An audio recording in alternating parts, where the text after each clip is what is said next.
मंजिल हमेशा दूर नज़र आती हैं और रास्ते कठिन, बस एक बार चलना शुरू कर दें, वही कठिन रास्ते उम्मीदों भरे नज़र आते हैं। साथियों नमस्कार, मैं RS खरे अपने चैनल मातृ पितृ ज्योतिष ज्ञान के माध्यम से आप सभी दर्शकों का हार्दिक अभिनंदन स्वागत करता हूं।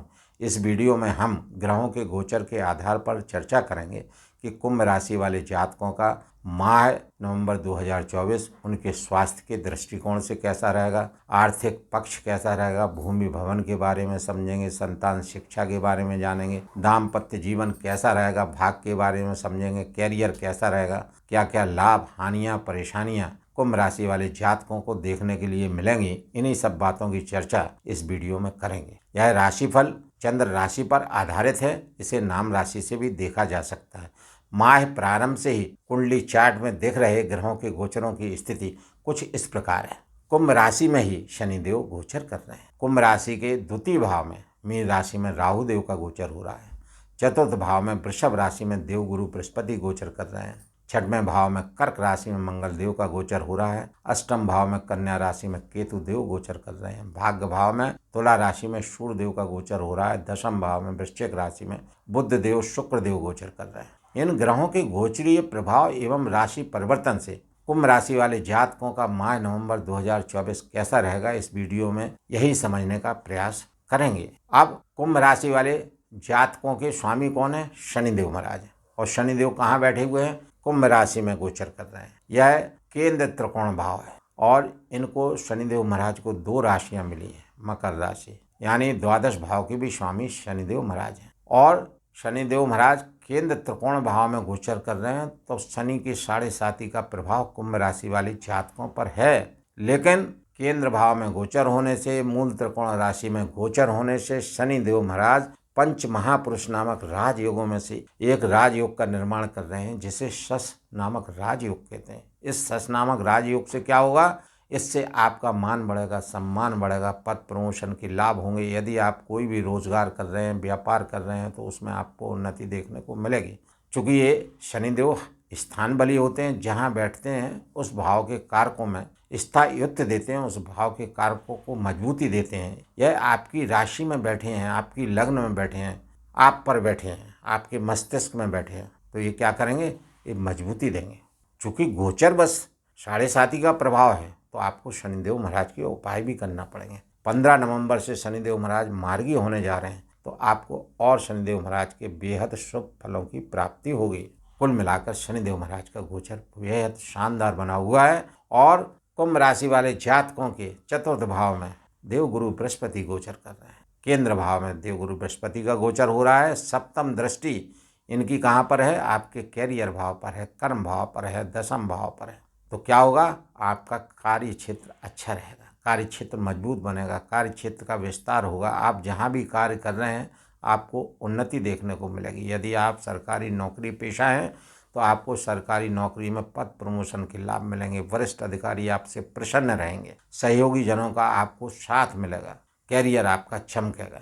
यहाँ पर दशम भाव में बुध देव शुक्र देव का भी गोचर हो रहा है और बुध शुक्र देव की यहाँ पर केंद्र भाव में युति होने से लक्ष्मी नारायण योग बना हुआ है, शानदार योग बना हुआ है। लक्ष्मी नारायण योग से क्या होगा कि आपको कैरियर भाव से धन की प्राप्ति होगी, आर्थिक पक्ष मजबूत रहेगा, अनेक सूत्रों से आपको धन के लाभ होंगे, क्योंकि एकादश भाव के लाभ भाव के स्वामी ही देवगुरु बृहस्पति हैं।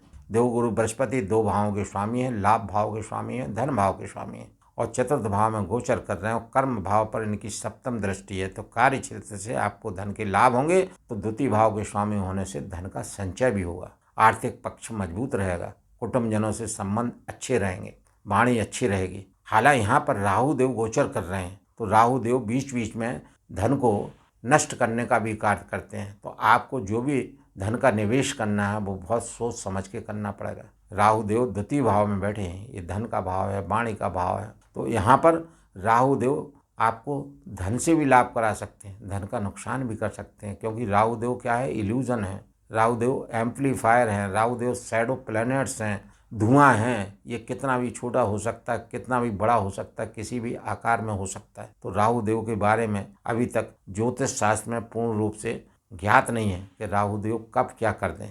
हालांकि इनको किसी भी राशि का स्वामित्व प्राप्त नहीं है, फिर भी जिस राशि में बैठते हैं, जिस भाव में बैठते हैं, उस भाव के कारकों से फल देने लगते हैं।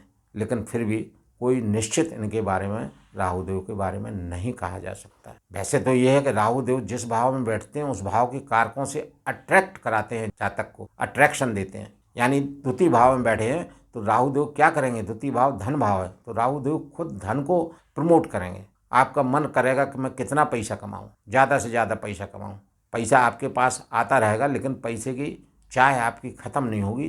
धन भाव में राहु देव के बैठने का ये भी काम है। और यदि लग्न कुंडली में राहु देव की स्थिति कुंभ राशि वाले जातकों की अशुभ है, खराब है, कमज़ोर है, तो यहाँ पर राहु देव फिर धन अनावश्यक खर्च भी करा सकते हैं। और यदि अच्छी है लग्न कुंडली में राहु देव की स्थिति, तो राहु देव यहाँ धन का संचय करा देंगे और इतना धन आपको दे देंगे, अपार धन संपदा दे देंगे कि बाद में आपको डिटैचमेंट भी इन्हीं चीज़ों से होने लगेगा। तो राहु देव के बारे में समझ पाना बहुत ही कठिन है। कुल मिलाकर राहु देव के उपाय भी करना पड़ेंगे, क्योंकि ये वाणी भाव है और राहु देव की सप्तम दृष्टि भी अष्टम भाव पर है।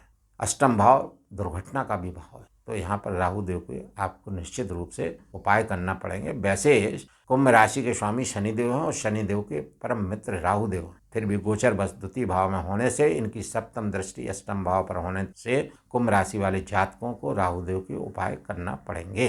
देवगुरु बृहस्पति की 3 दृष्टियाँ होती हैं। दृष्टियाँ अमृत तुल्य होती हैं। पंचम दृष्टि, सप्तम दृष्टि और नवम दृष्टि। देवगुरु बृहस्पति की पंचम दृष्टि अष्टम भाव पर होगी और यहाँ पर राहु की भी सप्तम दृष्टि अष्टम भाव पर है। तो अष्टम भाव के कारकों से मिले जुले फल कुंभ राशि वाले जातकों को मिलेंगे। देवगुरु बृहस्पति की पंचम दृष्टि होने से जो लोग धार्मिक पुस्तकों से कार्य करते हैं, धार्मिकता की चीज़ों से जो कार्य करते हैं, धार्मिक किताबों से कार्य करते हैं, ज्योतिष से जो कार्य करते हैं, जो एस्ट्रोलॉजर हैं, उनको देवगुरु बृहस्पति की इस दृष्टि से लाभ होंगे, उनकी उन्नति होगी, व्यापार अच्छा चलेगा। सप्तम दृष्टि के बारे में मैं पूर्व में बता चुका हूँ कि कार्य क्षेत्र पर होने पर कैरियर आपका चमकेगा। नवम दृष्टि व्यय भाव पर है, तो आपका धन खर्च हो सकता है, अनावश्यक भी धन खर्च हो सकता है और शुभ कार्यों में भी धन खर्च हो सकता है, धार्मिक कार्यों में भी आपका धन खर्च हो सकता है। और विदेश का भी भाव है, तो विदेश जाने में भी धन खर्च हो सकता है। विदेश में यदि जो लोग कार्य कर रहे हैं उनसे लाभ भी हो सकता है धन का। कुल मिलाकर देवगुरु बृहस्पति का गोचर कुंभ राशि वाले जातकों के लिए ठीक बना हुआ है, शुभ बना हुआ है। शुक्रदेव बुधदेव लक्ष्मी नारायण योग बना रहे हैं। गुरु शुक्र की परस्पर समसप्तक दृष्टि, गुरु जहाँ बैठे हैं, गुरु की जहाँ दृष्टियाँ, उनके लिए शुभ है। शुक्र की सप्तम दृष्टि चतुर्थ भाव पर होने से, फोर्थ हाउस पर होने से, फोर्थ हाउस के कारकों से शुभ लाभ देखने को मिलेंगे। चूँकि कैरियर भाव में बैठे हैं तो कैरियर की भी उन्नति शुक्रदेव देंगे। यहाँ पर शुक्रदेव 6 नवंबर तक गोचर करेंगे। उसके बाद में शुक्रदेव का गोचर कहाँ पर हो जाएगा, एकादश भाव में हो जाएगा। तो शुक्रदेव यहाँ भी लाभ भाव में अच्छे फल देंगे। कुल मिलाकर कुंभ राशि वाले जातकों का ग्रह गोचर शानदार बना हुआ है। यहाँ पर मैं अपने प्रिय दर्शकों से विनम्र अनुरोध करूँगा कि मेरे द्वारा अभी तक दी जा रही जानकारी आपको सटीक लगी हो तो कृपया चैनल को लाइक, सब्सक्राइब एवं शेयर करना ना भूलें। आप वीडियो को विस्तार से समझने का प्रयास करते हैं तो कुंभ राशि के स्वामी कौन है? शनिदेव महाराज। और शनिदेव महाराज खुद की राशि में केंद्र त्रिकोण भाव में गोचर करते हुए शश नामक राजयोग का निर्माण कर रहे हैं, जिससे कुंभ राशि वाले जातकों का मान सम्मान बढ़ेगा, धन बढ़ेगा, हर चीज़ में लाभ होगा। द्वादश भाव के कारकों से जो कार्य छूट गए थे उन कार्यों से धन लाभ की प्राप्ति होगी। आर्थिक पक्ष शनिदेव महाराज मजबूत करेंगे। 15 नवंबर से ये मार्गी होने जा रहे हैं तो और अधिक शुभ फलों की प्राप्ति शनिदेव महाराज से होगी। देवगुरु बृहस्पति के गोचर के बारे में मैं बता चुका हूँ कि देवगुरु बृहस्पति का गोचर बहुत शानदार हो रहा है। नवंबर माह में इनका नक्षत्र गोचर भी मृगशिरा और रोहिणी नक्षत्र में होगा, जिनके स्वामी मंगलदेव चंद्रदेव हैं। मंगलदेव चंद्रदेव परस्पर मित्र हैं और देवगुरु बृहस्पति के परम मित्र हैं। अतः अपने मित्रों के नक्षत्र में देवगुरु गोचर करते हुए कुंभ राशि वाले जातकों के लिए बेहद शुभ फल देंगे। वक्री है 9 अक्टूबर से, तो चेष्टा बल बढ़ा हुआ है, तो फलों की वृद्धि अच्छी करेंगे, कई गुना फल आपको देंगे। चेष्टा बल बढ़ा हुआ है तो अपने से एक भाव पहले यानी तृतीय भाव के कारकों से भी आपको शुभ फल देंगे। साहस, बल, पराक्रम, पुरुषार्थ में भी वृद्धि कराएंगे और 7 भाव प्रभावित होंगे, एक्टिवेट होंगे। वह 7 भाव कौन से हैं? देवगुरु बृहस्पति चतुर्थ भाव में बैठे हैं, तो चतुर्थ भाव कौन सा हुआ? पहला भाव। 3 दृष्टियां हैं, अष्टम भाव, दशम भाव, द्वादश भाव, और एक घर पहले देख रहे हैं तृतीय भाव। तो तृतीय भाव चतुर्थ भाव और 3 दृष्टियां 5 भाव और 2 भाव के स्वामी हैं, यानी लाभ भाव के स्वामी, धन भाव के स्वामी, तो 7 भाव प्रभावित होंगे। 7 भाव के कारकों से, चीज़ों से देवगुरु बृहस्पति के मिश्रित फल प्राप्त होंगे। अधिकतर शुभ फलों की प्राप्ति होगी क्योंकि इनका नक्षत्र गोचर अपने मित्रों के नक्षत्र में हो रहा है। उसके बाद में तृतीय भाव के स्वामी और दशम भाव के स्वामी मंगल देव हैं और मंगल देव 6वें भाव में गोचर कर रहे हैं, कर्क राशि में। तो मंगल देव की स्थिति यहाँ पर काफ़ी कमज़ोर है, तो मंगल देव के आपको उपाय करना पड़ेंगे। उसके बाद में चतुर्थ भाव के स्वामी शुक्रदेव हैं और भाग्येश हैं। एक केंद्र एक त्रिकोण भाव के स्वामी होकर शुक्रदेव 6 नवंबर तक दशम भाव में गोचर कर रहे हैं। शानदार स्थिति है। आपको चतुर्थ भाव के कारकों से लाभ होगा। भूमि भवन के कार्य जो कर रहे हैं उनसे लाभ देखने को मिलेगा। शुक्र की चीज़ों से, सौंदर्य प्रसाधन से जो भी कार्य आप करेंगे उससे आपको धन के लाभ देखने को मिलेंगे। भाग्य का सपोर्ट आपको मिलेगा। 6 नवंबर के बाद 7 नवंबर से ये गोचर करेंगे एकादश भाव में, धनु राशि में, लाभ भाव में। तो यहाँ पर शुक्रदेव के इस गोचर में भी आपको शुभ फलों की प्राप्ति होगी। कुल मिलाकर शुक्रदेव का भी गोचर शानदार बना हुआ है। और इसके बाद में पंचम भाव के स्वामी और अष्टम भाव के स्वामी बुध देव हैं और बुध देव दशम भाव में गोचर कर रहे हैं। त्रिकोण के स्वामी होकर केंद्र में गोचर होना, केंद्र त्रिकोण राजयोग बना हुआ है। इस राजयोग से बुध देव आपको, कुंभ राशि वाले जातकों को काफ़ी लाभ देंगे। संतान की शिक्षा अच्छी रहेगी, संतान की बुद्धि अच्छी चलेगी।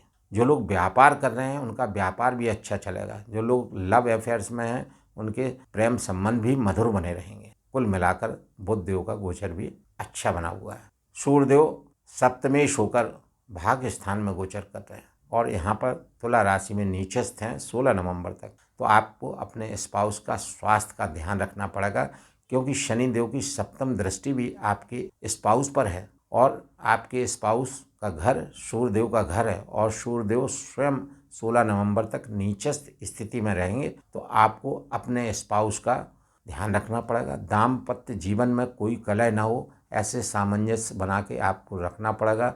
और रोजगार जो भी आप कर रहे हैं उसमें आपको सतर्कता बरतनी होगी। रोजगार पर ध्यान, अपना फोकस लगाना होगा। और यदि कोई भी पार्टनर के साथ में आप काम कर रहे हैं तो पार्टनर पर आपको विशेष ध्यान रखना पड़ेगा। यह स्थिति 16 नवंबर तक रहेगी। 16 नवंबर के बाद में सूर्यदेव ट्रांजिट कर जाएंगे दशम भाव में, वृश्चिक राशि में, अपने मित्र मंगल के घर में गोचर करेंगे। सूर्यदेव दशम स्थान में दिग्बली हो जाते हैं। अतः 16 नवंबर के बाद में सूर्यदेव का गोचर आपके लिए बेहद शानदार रहेगा। आपके स्पाउस का स्वास्थ्य अगर पूर्व में खराब चल रहा था तो स्वास्थ्य अच्छा होने लगेगा, रोजगार से लाभ होने लगेंगे। सूर्यदेव की कृपा आप पर बनी रहेगी। कैरियर भाव में भी सूर्यदेव बैठेंगे दिग्बली होके तो आपका कैरियर को भी मजबूत करेंगे। गुरु की 7वीं दृष्टि भी रहेगी 16 नवंबर के बाद में सूर्यदेव के ऊपर, जो इनके मित्र हैं। कुल मिलाकर 16 नवंबर के बाद में सूर्यदेव का भी गोचर आपके लिए बेहद शानदार रहेगा। कुल मिलाकर कुंभ राशि वाले जातकों का माह नवंबर 2024 ग्रह गोचर के हिसाब से विशेष शुभ फलदायक बना हुआ है। फिर भी आप अपने राशि के स्वामी शनिदेव का उपाय करें क्योंकि शनिदेव की 7.5 का सेकंड स्पेल आप पर चल रहा है। तो उपाय के लिए